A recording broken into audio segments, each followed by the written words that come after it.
السلام علیکم ورحمۃ اللہ تعالیٰ وبرکاتہ دوستوں، امید ہے آپ سب بخیر و عافیت ہوں گے۔ مولا تعالیٰ ہم سب کو صحت و عافیت اور نیک والی زندگی عطا فرمائے۔ دوستوں، پچھلے بیان میں آپ سماعت کر چکے ہیں، جہنم بڑی بھیانک جگہ ہے، اور اس کے طبقات کتنے ہیں، دروازے کتنے ہیں، اور کتنی کتنی لمبائی چوڑائی والی وہ بھیانک جگہ ہے، اور اس کے مصائب و آلام اور دکھ درد کیا کیا ہیں آپ سماعت کر چکے ہیں۔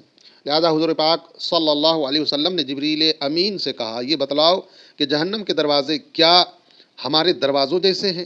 جبریل نے عرض کی، نہیں حضور، وہ مختلف طبقات میں بنے ہوئے ہیں، کچھ اوپر اور کچھ نیچے ہیں، اور ایک دروازے کا درمیانی فاصلہ 70 سال کا ہے۔ ہر دروازہ پہلے دروازے سے 70 گنا زیادہ گرم ہے۔ اللہ اکبر۔ آپ نے ان دروازوں میں رہنے والوں کے متعلق پوچھا تو جبریل نے جواب دیا، سب سے نچلے کا نام حاویہ ہے، اور اس میں منافقین ہیں، جیسا کہ فرمان الہی ہے۔ رب تعالیٰ قرآن مجید میں فرماتا ہے، ان المنافقین فی الدرک الاسفل من النار۔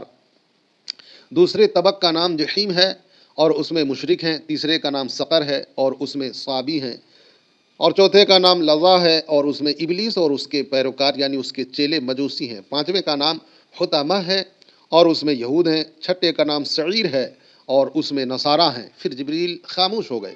آپ نے پوچھا، ہے جبریل، کیا تم مجھے 7ویں طبقے کے بارے میں نہیں بتاؤ گے، اس کے متعلق نہیں سناؤ گے؟ جبریل نے عرض کی، حضور مت پوچھیے۔ آپ نے فرمایا، بتلاؤ تو صحیح۔ تب جبریل نے کہا، اس طبقے میں آپ کے وہ امتی ہیں جو گناہ کبیرہ کے مرتکب ہوئے اور بغیر توبہ کیے مر گئے۔ اللہ اکبر، اللہ اکبر۔ جب یہ آیت وَإِن مِّنكُمْ إِلَّا وَارِدُهَا نازل ہوئی، حضور صلی اللہ علیہ وسلم اپنی امت کے بارے میں انتہائی خوف زدہ ہوئے اور بہت زیادہ اشک بار ہوئے، یعنی روئے۔ اللہ اکبر۔ لہذا جو شخص بھی اللہ کی سخت گرفت کو اور اس کے قہر کو جانتا ہے، اسے چاہیے کہ بہت ڈرتا رہے اور نفس کی لغزشوں پر روتا رہے، قبل اس کے کہ ان مصائب کو جھیلے، اس دہشت ناک مقام کو دیکھے، اس کے پردہ دری کی جائے، اسے منتقم حقیقی کے سامنے پیش کیا جائے، اور اسے جہنم میں جانے کا حکم ہو۔ اللہ اکبر، اللہ اکبر۔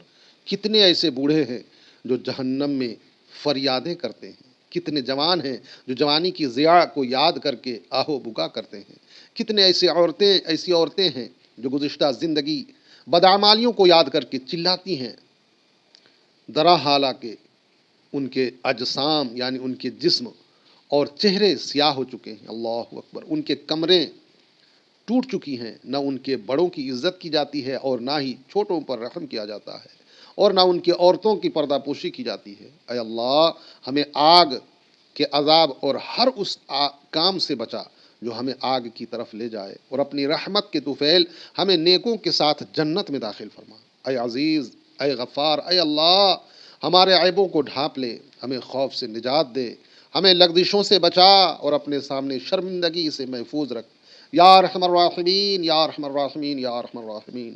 وصلی اللہ علی سیدنا محمد وآلہ وصحبہ وسلم۔